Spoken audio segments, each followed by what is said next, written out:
Hai semua, para pelajar kelas PK Afdal. Jadi pada hari ini, pada tarikh 17 Mei tahun 2021 hari Isnin, kamu bersama lagi dengan cikgu dalam sesi PDPR bagi mata pelajaran Sains Sosial dan Alam Sekitar KSSM Pendidikan Khas Tingkatan 3. Kita akan meneruskan pembelajaran kita berkenaan dengan bab pengawetan makanan. Dan tajuk kita pada hari ini adalah kepentingan pengawetan makanan.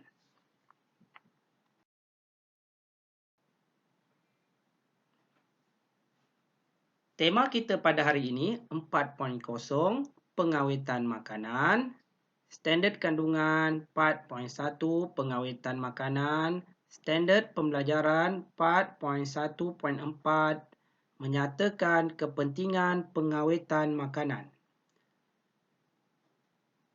Objektif pembelajaran kita pada hari ini, pada akhir pengajaran ini, kamu semua akan dapat menyenaraikan 5 kepentingan pengawetan makanan kepada kehidupan manusia melalui aktiviti latihan yang akan dijalankan. Yang seterusnya, kamu akan dapat menamakan satu nilai murni yang boleh kita amalkan melalui aktiviti pengawetan makanan seperti berjimat cermat dan tidak membazir.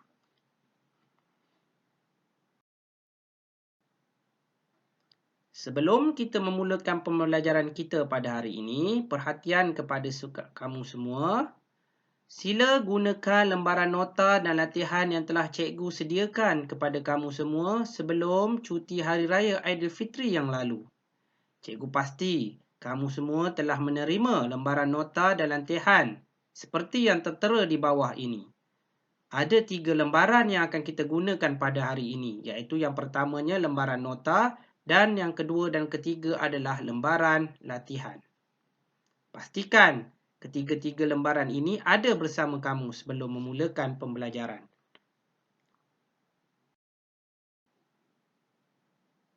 Kita mulakan pembelajaran kita pada hari ini.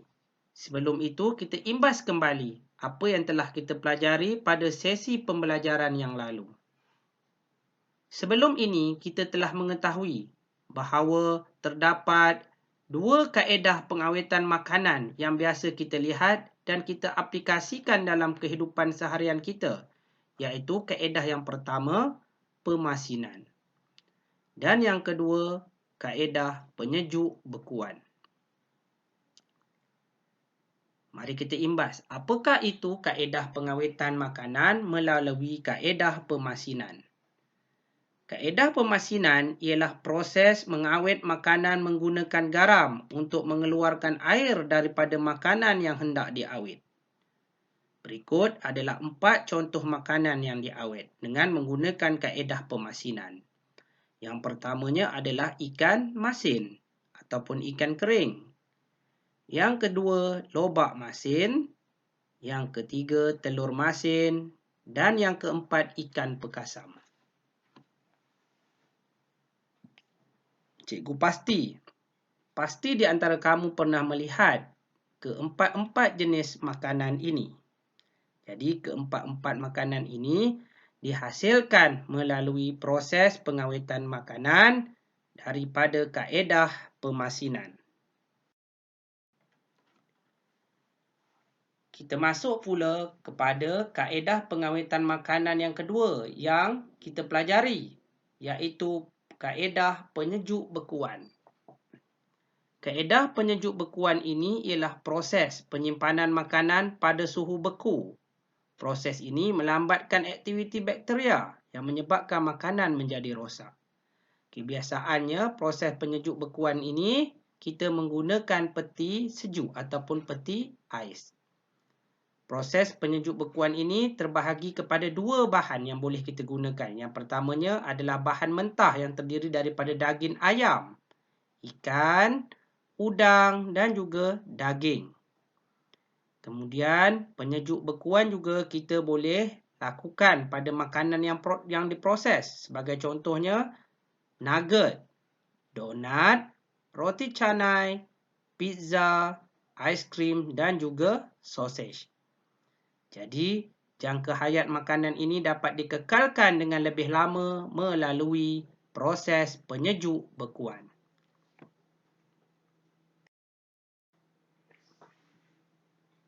Sekarang kita akan masuk kepada pembelajaran utama kita pada hari ini, iaitu kepentingan pengawetan makanan. Terdapat 5 kepentingan pengawetan makanan ini kepada kehidupan manusia, iaitu yang pertamanya, ia akan memudahkan penyimpanan makanan. Yang kedua, ia akan mengelakkan pembaziran. Yang ketiga, ia akan menyediakan sumber makanan yang berterusan. Yang keempat, makanan tahan lebih lama. Dan yang terakhirnya, ia akan memudahkan penghantaran makanan. Jadi, bagaimanakah pengawetan makanan boleh menghasilkan kepentingan-kepentingan seperti yang telah diberikan ini? Cikgu akan menerangkan kepada kamu dalam slide yang seterusnya. Tumpukan perhatian. Kepentingan pengawetan makanan yang pertama, ia memudahkan penyimpanan makanan. Pada zaman dahulu, tidak ada teknologi peti ais. Jadi, manusia sangat sukar untuk menyimpan makanan dalam tempoh yang lama kerana tidak ada peti ais. Jadi, manusia mengawet makanan supaya lebih tahan lama, kemudian ia boleh disimpan di dalam bekas yang diperbuat daripada tembikar, kayu dan juga buluh. Jadi, di sini cikgu sertakan 3 jenis tempat yang boleh kita gunakan untuk menyimpan makanan yang telah diawet pada zaman dahulu. Makanan yang telah diawet ini tidak mudah untuk rosak dan berbau jika disimpan dalam bekas tersebut. Ianya boleh diletak di mana sahaja tanpa menjejaskan persekitaran.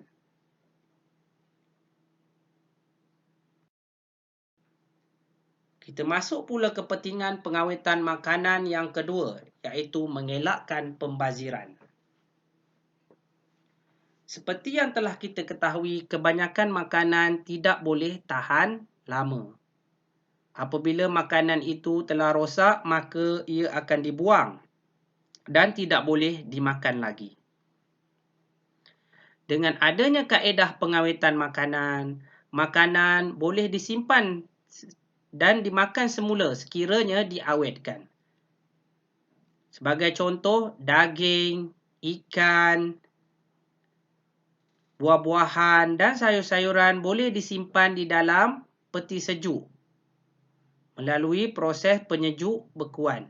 Makanan ini boleh tahan lama dan boleh dimakan pada masa yang akan datang bagi mengelakkan ia dibuang.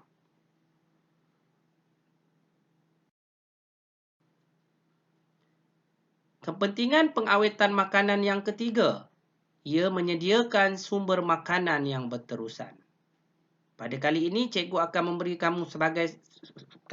memberikan kepada kamu contoh berkaitan dengan perkara ini.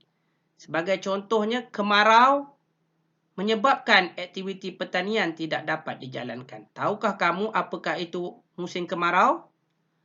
Musim kemarau ini ialah musim panas. Tidak ada hujan yang turun di sesuatu kawasan. Jadi, aktiviti pertanian tidak dapat dijalankan dan manusia akan kehilangan punca makanan daripada sumber tumbuh-tumbuhan seperti sayur-sayuran, buah-buahan dan bijirin seperti gandum dan juga beras. Haiwan ternakan juga mati kerana kekurangan makanan dan air ketika musim kemarau. Jadi, manusia akan hilang punca makanan dari sumber haiwan seperti daging dan juga susu. Jadi, sebelum berlakunya musim kemarau, manusia akan melakukan aktiviti pengawetan makanan. Maka, makanan tersebut dapat disimpan dengan lebih tahan lama dan boleh dimakan ketika musim kemarau. Makanan yang diawet ini dapat digunakan atau dimakan semula pada waktu-waktu yang susah seperti di musim kemarau, juga pada musim banjir. Seterusnya, manusia dapat meneruskan kehidupan mereka dengan makanan-makanan yang telah diawet ini. Kamu tahu bahawa manusia sangat memerlukan makanan di dalam kehidupan mereka. Sekiranya manusia tidak makan dalam tempoh 7 hari dan tidak minum dalam tempoh 3 hari, maka manusia boleh mati. Kepentingan pengawetan makanan yang keempat ialah makanan itu akan menjadi lebih tahan lama. Kita dapat melihat di pasar-pasar raya ada makanan di dalam tin. Ada buah-buahan yang kering, sausage dan juga ikan masin. Makanan-makanan ini lebih tahan lama daripada makanan basah ataupun makanan segar yang dijual di pasar. Pengawetan makanan membantu manusia untuk dapat menikmati makanan dengan lebih lama dan mengelakkan ia daripada basi dengan cepat. Sebab itu, makanan di dalam tin sebagai contoh, ia dapat kekal untuk beberapa tahun daripada tarikh pembungkusannya. Kepentingan pengawetan makanan yang terakhir memudahkan penghantaran makanan. Semestinya, makanan yang diawet mudah dibungkus dan diisi di dalam bekas makanan. Sebagai contohnya, beg plastik, bekas plastik dan juga bekas makanan. Diisikan di dalam bekas berkenaan dan mudah dibawa ke mana sahaja kamu pergi.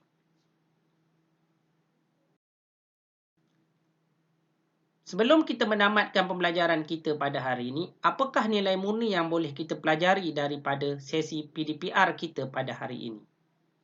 Yang pertamanya ialah tidak membazir. Melalui kaedah pengawetan makanan ini, kita tidak membazir makanan yang telah kita nikmati.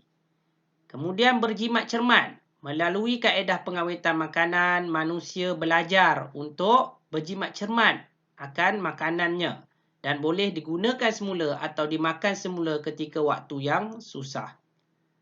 Selain daripada itu, melalui kaedah pengawetan makanan ini menjadikan manusia cekal dan tidak berputus asa dalam meneruskan kehidupan mereka.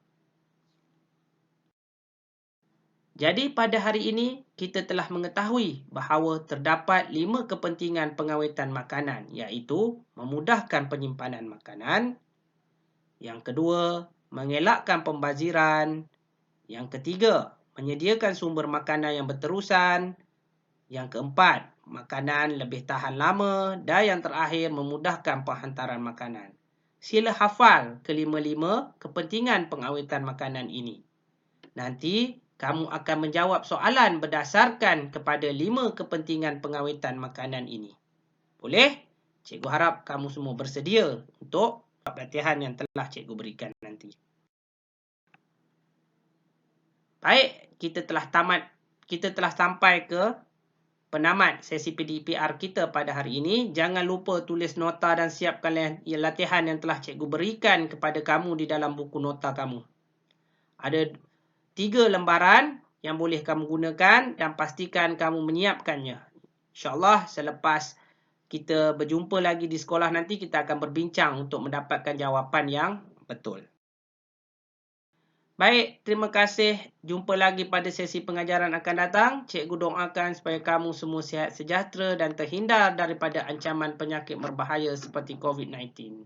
Jumpa lagi. Bye-bye.